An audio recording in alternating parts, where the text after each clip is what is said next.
முதலீடு செய்வோம், முன்னேறுவோம். முதலீட்டாளர்கள் அனைவருக்கும் வணக்கம். முதல் முறையாக நம்முடைய வீடியோ பார்க்குற நண்பர்கள் நம்ம சேனலை மறக்காமல் சப்ஸ்கிரைப் பண்ணிடுங்க. இந்த வீடியோ பிடிச்சிருந்துச்சுன்னா லைக் பண்ணுங்கள், கமெண்ட் பண்ணுங்கள். இன்னைக்கு நம்மளோட நிஃப்டி 50 பார்த்தா ஒரு 194 பாயிண்ட் அளவுக்கு பாசிட்டிவாக க்ளோஸ் ஆயிருக்கு. இது காலையிலே பார்க்கும்பொழுது நம்மளோட கிஃப்ட் நிஃப்டி ஒரு 160 பாயிண்ட்டுக்கு மேலே பாசிட்டிவாக தான் ட்ரேட் ஆகிட்டு இருந்துச்சு. அதே மாதிரி தான் இன்றைக்கி மார்க்கெட்டும் க்ளோஸ் ஆகிருக்கு. இதில் மேஜராக நெகட்டிவாக க்ளோஸ் ஆகிருக்க ஒரு ஸ்டாக், அதாவது ஸ்ரீராம் ஃபினான்ஸ், இதை பற்றி நம்ம பேச போகிறோம். அப்புறம் ரிசல்ட் மோசமாக கொடுத்தாலும் எனக்கு எதுக்கும் சம்மந்தமே இல்லைன்னு ஒரு ஏற்றத்தை கொடுத்துருக்கக்கூடிய ரிலையன்ஸ் இண்டஸ்ட்ரீஸ், இந்த ரெண்டையும் பற்றி நாம் பார்க்க போகிறோம். அது மட்டும் இல்லாமல் சன்ஃபார்மா பற்றின டீட்டெயில்ஸ் இருக்குது. ஸோ வீடியோவை ஸ்கிப் பண்ணாமல் கடைசி வரை பாருங்கள். அடுத்து கோல்டோட ப்ரைஸ் இன்னைக்கு பார்க்கும்பொழுது 1 கிராம் கோல்டு 22 கேரட் கோல்டு ஒரு 30 ரூபா அளவுக்கான ஒரு ஏற்றத்தை கொடுத்துருக்கு. இது பெருசாக ஒரு டிஃப்ரெண்ட் இல்லை, ஆனாலும் நம்ம டெய்லி சொல்லிக்கிட்டு இருக்கிறது தான்.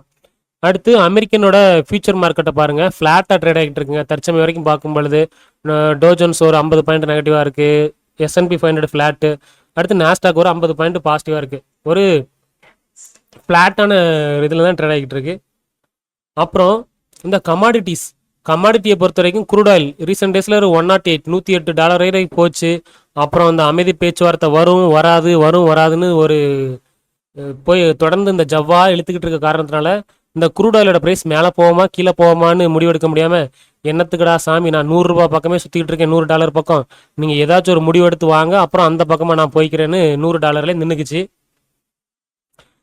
அப்புறம் இது மிக முக்கியமான ஒரு நியூஸ் என்னதுங்க, இதுதான் அந்த ஷேரை பற்றி நம்ம கண்டிப்பாக டிஸ்கஸ் பண்ணி ஆகணும். காரணம் என்னென்னா, இந்த பாரத் ஹெவி எலக்ட்ரானிக்ஸ் லிமிடெட் வந்து பிரேக் அவுட் ஆயிடுச்சு. எப்போவுமே நாம் வந்து ஒரு பிரேக் அவுட் ஸ்டாக்கை சொல்லும் பொழுது அது ஒரு கப்பித் ஹேண்டில் ஃபார்ம் ஆகிட்டு திரும்ப ஒரு ஏற்றத்தை கொடுக்கும்போது தான் சொல்லுவேன்.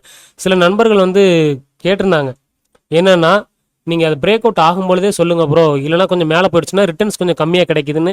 அதனால தான் அந்த டைம்லேயே சொல்லியிருக்கோம். பிரேக் அவுட்டை கொஞ்சமாக தான் ஒரு ஏற்றத்தை கொடுத்துருக்கு. இது ஸ்விங் ட்ரேடிங் பண்ணக்கூடிய நண்பர்களுக்கு இந்த ஷேர் வந்து யூஸ் ஆனாலும் ஆகலாம்.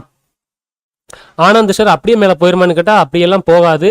ஒரு 350 ரூபீஸ்ல 360 ரூபீஸ் வரை போயிட்டு திரும்ப ஒரு சின்ன இறக்கத்தை கொடுத்துட்டு மேலே போனால் தான் ஹெல்த்தியான ஒரு பிரேக் அவுட்டாக நான் பார்க்குறேன். ஸோ வெயிட் பண்ணி பாருங்கள். இந்த பாரத் ஹெவி எலக்ட்ரானிக்ஸ் லிமிடெட் வந்து உங்களுக்கு ஒரு சம் ப்ராஃபிட் வந்து கொடுக்கலாம், வாட்ச் லிஸ்ட்டில் போட்டுக்கோங்க. அப்புறம் இந்த தமிழ்நாடு மெர்கன்டைல் பேங்க் இன்னைக்கு என்னுடைய போர்ட்ஃபோலியோவை பச்சை கொடி பிடிச்சி மேலே வெற்றி கொடி ஏற்றினதில் மிக முக்கியமான காரணம் இந்த தமிழ்நாடு மெர்கன்டைல் பேங்க் தான். என்னோட போர்ட்ஃபோலியோவில் கொஞ்சம் கணிசமான அளவுக்கு இருக்குது.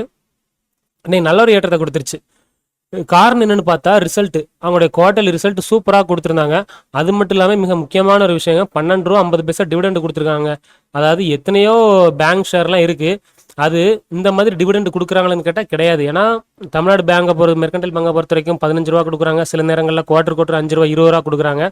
இந்த டைமில் இந்த ஒரே குவார்ட்டரில் 12 ரூபா 50 பைசா. சரி, இவங்களோட ரிசல்ட் போயிடுவோம். நாம ரிசல்ட் எப்படி இருக்குன்னு சொல்லி க்ளோசிங் பார்க்கும்போது 7% வந்து க்ளோசிங் பாசிட்டிவாக கொடுத்துருக்காங்க. இன்ட்ரென்சிக் வேல்யூஸ் அட்டகாசமாக இருக்குது. 860 ரூபாய்க்கு இருக்க ஒருத்தான ஷேர் ட்ரேட் ஆகிருந்தோம் 680 ரூபாங்க. தற்சமயம் கூட இன்ட்ரென்சிக் வேல்யூட 180 ரூபா கம்மியாக தான் ட்ரேட் ஆகிட்டு இருக்கு. இதோட வேறு என்னங்க வேணும்? இதில் ஃபேஸ் வேல்யூ வேறு 10 இருக்குது. ஒருவேளை இந்த ஷேரோட ப்ரைஸ் வந்து கொஞ்சம் நல்ல ஏற்றத்தை கொடுத்து ஒரு 1000-2000 ரூபீஸ்லாம் போச்சுன்னா ஸ்பிளிட்டு போனஸ் கிடைக்கிறதுக்கு சான்சஸ் அதிகமாக இருக்குது. சரி, இவங்களுடைய ரிசல்ட்டை நாம் பார்த்துருவோம். நம்பர்ஸில் பார்க்கும் பொழுது அப்படியே கண்ணில் வச்சு ஒத்திக்கலாம் போல தான் இருக்குது. காரணம் என்னன்னா, லாஸ்ட் இயரில் மார்ச்சில் பார்க்கும்பொழுது வெறும் 300 கோடிக்கு கம்மியான தான் கொடுத்துருந்தாங்க. இந்த மாதிரி 374 கோடிங்க. அதே மாதிரி குவார்ட்டர்லையும் பார்க்கும்போது எப்போவுமே நான் பல முறை சொல்லியிருக்கேன், நண்பர்கள் வந்து நம்ம வீடியோ தொடர்ந்து பார்க்குறவங்களுக்கு தெரிஞ்சிருக்கும். ஒரு ஷேர் ஏற்றத்தை கொடுக்கணும் அப்படின்னு சொன்னால் குவார்ட்டர் வந்து அந்த ரிசல்ட்டு, அதாவது போன குவார்ட்டருக்கும் இந்த குவார்ட்டருக்கும் குறைஞ்சபட்சம் மினிமம் வந்து ஒரு 8% 10%, 10 தாங்க, 8லாம் கிடையாது, 10% ஆச்சு அப்பர் சைடில் இருந்துச்சுன்னா அது வந்து ஒரு ஹெல்த்தியான ஒரு ஸ்டாக்காக நான் பார்க்குறேன். இதுவும் பாருங்கள், லாஸ்ட் குவார்ட்டரில் 340 கோடி கொடுத்துருந்தாங்க. இந்த குவார்ட்டரில் 374 கோடி, கிட்டத்தட்ட ஒரு 10% அளவுக்கான ஏற்றம் குவார்ட்டரில். அது மட்டும் இல்லாமல் மெயினாக பேங்கிங் ஸ்டாக்ஸுக்கும் சரி, அடுத்து ஃபினான்ஸ், அதாவது NBFCயில் இருக்கக்கூடிய ஷேர்ஸுக்கும் சரி, அவங்களுடைய கிராஸ் என்பிஏவும் நெட் என்பிஏவும் குவார்ட்டர் மட்டும் கம்மியாகிக்கிட்டே போகணும். அப்படி கம்மியாகிட்டே போச்சுன்னா அந்த ஷேர் வந்து இப்போ கண்டிப்பாக ஒரு ஏற்றத்தை கொடுக்குறதுக்கு சான்ஸ் பல இருக்குது. அடுத்து இந்த ஷேரையுமே இப்போ ரீசெண்ட் டேஸில் ஒரு 10 நாளைக்கு முன்னாடி நம்ம டிஸ்கஸ் பண்ணும்போது சொல்லியிருந்தேன்னு நினைக்கிறேன். ஒரு 800 ரூபீஸ் வரைக்கும் போகிறதுக்கான சான்சஸ் இருக்குன்னு நான் எதிர்பார்த்தாங்க. போகுமா அப்படிங்கிறத விட அது போகலாம் அப்படிங்கிற ஒரு எதிர்பார்ப்பு எனக்கு இருந்துச்சு. இந்த குவார்ட்டர்லி ரிசல்ட்டும் நல்லா கொடுத்துருக்காங்க. ஸோ ஃபர்தராக ஒரு 800 ரூபீஸ் இல்லைனா ஒரு 760 780 ரூபீஸ் வரைக்கும் போகிறதுக்கான வாய்ப்புகள் இருக்கிறதா நான் பார்க்குறேன். உங்களுக்கு இந்த ஷேரை பற்றின ஒப்பீனியன் இருந்தால் கமெண்ட் செக்ஷனில் மறக்காமல் சொல்லுங்கள். அடுத்து இது யாருடா பார்த்தா டாடா பவர் தான். இப்போ ரீசெண்ட் டேஸில் இந்த ஆயில் கம்பெனிஸ்லாம் அடி வாங்கிக்கிட்டு இருந்தாலும் இந்த பவர் கம்பெனிஸ் பார்த்தீங்கன்னா அப்படியே ஆப்போசிட்டில் ரிவர்ஸ் கியர் போட்டு போய்கிட்டு இருக்கு. இந்த ஷேருடைய பேட்டர்னையும் பார்த்தாலும் ஒரு ஃபர்தராக மேல் நோக்கி ஏற்றத்தை கொடுக்கறதுக்கான வாய்ப்புகள் இருக்குதோ அப்படின்னு தான் நமக்கு ஒரு யோசனையாக இருக்குது. காரணம் என்னென்னா டிசம்பர் 2023 அந்த லெவலுக்கு வந்துச்சு. அடுத்து இந்த இடத்துல அதே மாதிரி ஒரு சப்போர்ட் எடுத்திருக்கு. அதே மாதிரி இந்த இடத்துல ஒரு சப்போர்ட் பாருங்கள், ஒரு குறிப்பிட்ட ஒரு இடத்துல இருந்து சப்போர்ட் எடுத்துட்டு மேலே போயிருக்கு. ஸோ இந்த இடத்துல இருந்து சப்போர்ட் எடுத்து இந்த ஷேர் அப்படியே மேல் நோக்கி வந்து ஒரு 500 ரூபாய் லெவலுக்கு வந்தால் சந்தோஷமாக தான் இருக்கும். இந்த குவார்ட்டர்லி ரிசல்ட் மட்டும் இவங்களுக்கு கொஞ்சம் சப்போர்ட் பண்ணுச்சுன்னா இந்த ஷேர் ஒரு 500 ருபீஸ் வர்றதுக்கான வாய்ப்புகள் இருக்கிறதா தான் நான் பார்க்குறேன். அப்புறம் இந்த பாகுபலி, அமரேந்திர பாகுபலி, மகேந்திர பாகுபலி ஹெச்டிஎஃப்சினா அமரேந்திர பாகுபலி ரிலையன்ஸ் தான். இந்த ரிலையன்ஸ் ஷேரு 44% வந்து இப்போ இருக்கிற ப்ரைஸ்லேருந்து மேல் நோக்கி போகும்னு சொல்லி பல அனலிஸ்ட்டுகள் சொல்லியிருக்காங்க. ஃபஸ்ட்டு அவங்க சொல்லியிருக்கிற ப்ரைஸ் வந்து காட்டிடுறேன், அப்புறம் அதுக்கடுத்து இந்த ஷேரை வச்சு நம்ம ஒரு காட்டுவோம். ஃபஸ்ட்டு நொமுரா சொல்லியிருக்காங்க இந்த ஷேர் வந்து ஒரு 1680 ரூபா போகணும்னு. சரி. அடுத்து மோர்கன் ஸ்டான்லி என்ன சொல்லியிருக்காங்க, இந்த ஷேர் வந்து ஒரு 1803 ரூபா போகணும்னு சொல்லியிருக்காங்க. சரி, அவ்வளோதானா? இன்னும் வேலை இருக்கான்னு பார்த்தா சிஎல்எஸ்ஏ பாருங்கள், எல்லாரும் ஒரு உருட்டியிருக்காங்க. சிஎல்எஸ்ஏ சொல்லியிருக்காது ஒரு 1800 ருபீஸ் வரைக்கும் போகிறதுக்கான வாய்ப்புகள் இருக்குது இந்த ரிலையன்ஸ் ஷேர்னு சொல்லியிருக்காங்க. சரி, நீங்கள் இப்படிலாம் இவ்வளோ தூரம் போகும்னு உருட்டியிருக்கீங்களேப்பா, இவங்க ரிசல்ட் வந்து அந்த அளவுக்கு இருக்குதா அப்படின்னு நாம் போய் ஃபஸ்ட்டு பார்த்துருவோம். தற்சமயம் இருக்கிறது என்ன ஒரு 1350 ரூபா ரேஞ்சில் இருக்குது. இன்னைக்கு கூட கொஞ்சம் இன்னைக்கு கூட ஒரு 3% அளவுக்கு பாசிட்டிவாக தான் ட்ரேட் ஆயிருக்கு. பார்ப்போம். ஃபர்ஸ்ட் இவங்க குவார்ட்டர்லி ரிசல்ட்டை பார்ப்போம். இது ஏறுறதுக்கு ஒர்த்தான ஷேரா, அதே மாதிரி அந்த ரேட்டிங் ஏஜென்சி சொல்லியிருக்க மாதிரி மேலே போகிறதுக்கான வாய்ப்புகள் இருக்கான்னு. ஏன்னா இந்த ரீசெண்ட் டேஸில் இந்த ஷேரை நான் டிஸ்கஸ் பண்ண முடியல, கொஞ்சம் உடம்பு சரியில்லாதனால பண்ண முடியல, அதனால் இன்றைக்கி சொல்லிடுறேன். ஃபஸ்ட்டு நம்ம எப்போவுமே சொல்கிறது குவார்டர் அண்ட் குவார்டர் வந்து ஒரு அந்த ரிசல்ட் வந்து ஒரு 10% அளவுக்கு இன்க்ரீஸ் பண்ணி கொடுக்கணும் அப்படின்னு நம்ம எதிர்பார்ப்போம்.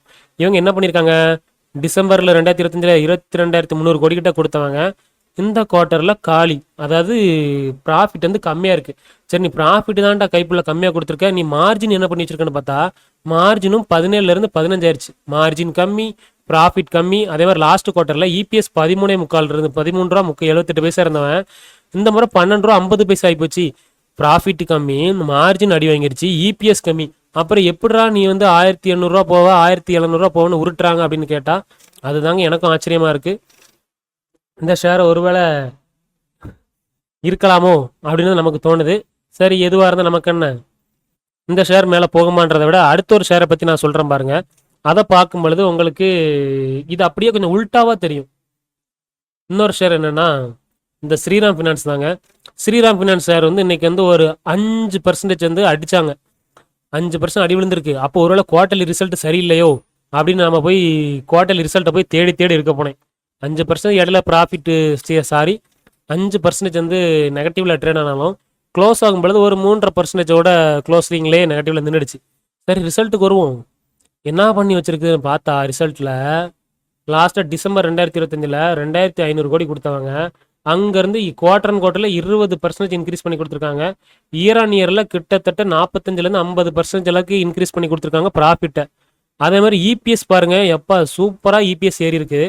சரி, அது மட்டும்தானான்னு பார்த்தா மார்ஜினும் பாருங்கள், டிசம்பருக்கும் இந்த மார்ச்சுக்கும் பாருங்கள் மார்ஜின் சூப்பராக இருக்குது. அதே மாதிரி லாஸ்ட் இயரில் மார்ச்சில் 2025 26% மார்ஜின் இருந்தவங்க இப்போ 33. இதுலேருந்து உங்களுக்கு என்ன தெரியுது, ஈஸியாக நீங்கள் புரிஞ்சுக்கலாம். அதாவது மார்ஜினில் இந்த ரிலையன்ஸை காட்டுற பாருங்க, மார்ஜினும் நீ அடி வாங்கியிருக்கிற, ரிசல்ட்டும் அடி வாங்கியிருக்கிற, இபிஎஸும் காலி. நீ இன்னைக்கு 3% அளவுக்கு ஏற்றத்தை கொடுத்துருக்க. அது மட்டும் இல்லாமல் நீங்கள் இருந்து 1800 ரூபா வரைக்கும் போவேன்னு பல அனலிஸ்ட்டுகளோட அது வேற. ஆனால் ஸ்ரீராம் ஃபினான்ஸு ரிசல்ட்டும் நல்லா கொடுத்துட்டு, இபிஎஸ் நல்லா கொடுத்துட்டு, இதுவும் கொடுத்துட்டு கீழே நோக்கி இறக்க தந்திருக்கான். சரி, அது மட்டும் இல்லாமல் இதில் ஏற்கனவே ஃபாரின்லேருந்து ஃபண்டு வேற வந்து இன்ஃப்ளோ ஆகுது. ஏன்னா இந்த எஸ்பிஎஃப்ஜியா மிசுசுபி எம்எஃப்யூஜி அவங்க வாங்க போகிறதா சொல்லிக்கிட்டு இருந்தாங்க. வாங்கிட்டாங்களா இந்த ஸ்ரீராம் ஃபினான்ஸில் ஷேர் ஹோல்டிங் அப்படின்னு பார்த்தா ஃபாரினர்ஸில் போய் எடுத்து பார்த்துருவோம். யாரெல்லாம் இன்வெஸ்ட் பண்ணியிருக்காங்கன்னா அந்த ஃபர்ஸ்ட்லேயே அவங்க தான் இருக்காங்க பாருங்கள். எம்யூஎஃப்ஜி பேங்க் லிமிடெட் இந்த 20% ஸ்டேக்கை வந்து வாங்கியாச்சு. ஸோ இவங்களோட பணமும் உள்ளே இருந்திருக்கு. இந்த மாதிரி பல பாசிட்டிவான விஷயங்களை வச்சுக்கிட்டு இந்த ஷேர் இறங்கிக்கிட்டு இருக்கு. ஆனால் சுற்றி எந்த பக்கம் திருப்பி பார்த்தாலும் அந்த ரிலையன்ஸ் ஷேரை சொல்கிறேன், எந்த பக்கம் திருப்பி பார்த்தாலும் சுற்றி எந்த பக்கமும் பாசிட்டிவான நியூஸே இல்லை. ஆனால் ஏறுது. என்னன்னு எனக்கு தாங்க சரியாக புரியல. நீங்கள் கொஞ்சம் புரிஞ்சால் கொஞ்சம் கமெண்ட் செக்ஷனில் சொல்லுங்கள். அடுத்து டேன்லா. இந்த டேன்லா ஷேர் இன்னைக்கு ஏறுதான் ஒரு அளவுக்கு இல்லாமல் ஏறி போட்டாங்க.